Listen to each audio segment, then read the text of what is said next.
Okay, let's talk about how we can make a graph in Google Spreadsheets. We've already learned how to graph in Excel. Google Spreadsheets can do many of the same things. It's typically a little bit more limited, but with Google Spreadsheets you have the benefit of being able to share your data and your findings with other people very easily.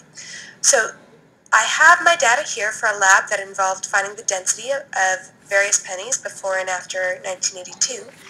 And you can see I have my average density for the pre-1982 pennies is 8.6 grams per milliliter, and with a spread of 0.4. And my average density after 1982 was 6.6 with a spread of 2.2. So what I'm trying to create here is a bar graph with one bar that shows this 8.6 value with a 0.4 error bar, and another bar that shows the 6.6 grams per milliliter value with an error bar of 2.2. So what I'm going to do is I'm going to actually set aside the data I want to graph.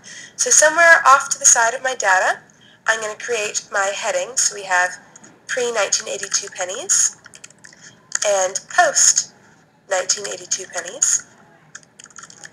And then I'm going to write down the values I want to graph. So here my density for pre-1982 was 8.6. So I'm just going to write 8.6 there. That's in grams per milliliter.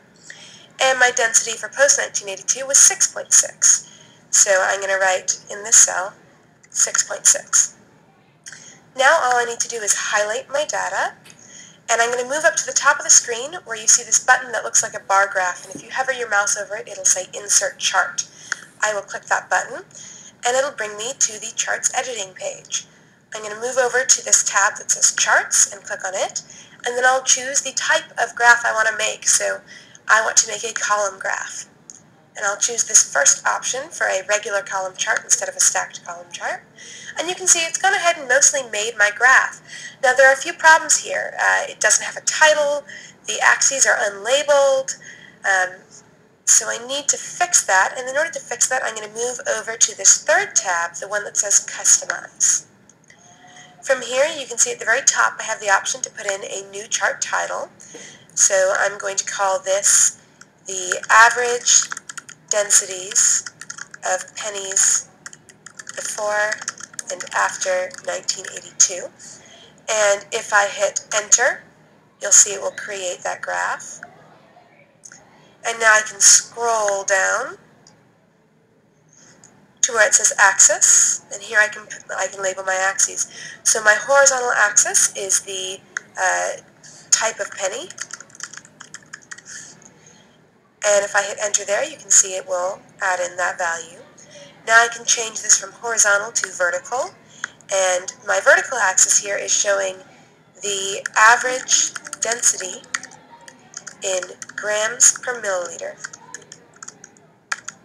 Always want to include those units. And you can see here I can change the value at which the bar graph starts. So right now it's starting at 6. I don't really like that. I'm going to have it start at 0. And there you go. Now the graph is starting at 0 and going all the way up to 10.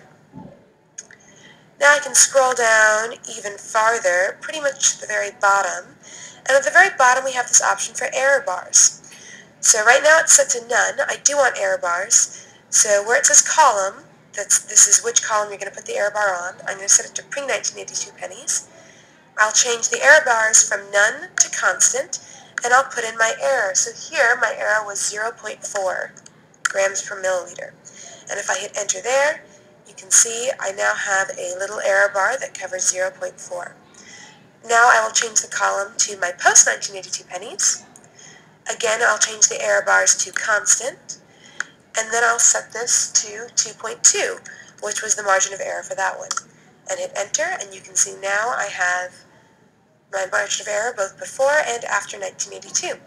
At this point, all I need to do is hit insert, and over here you can see I have my graph. That's all you need to do.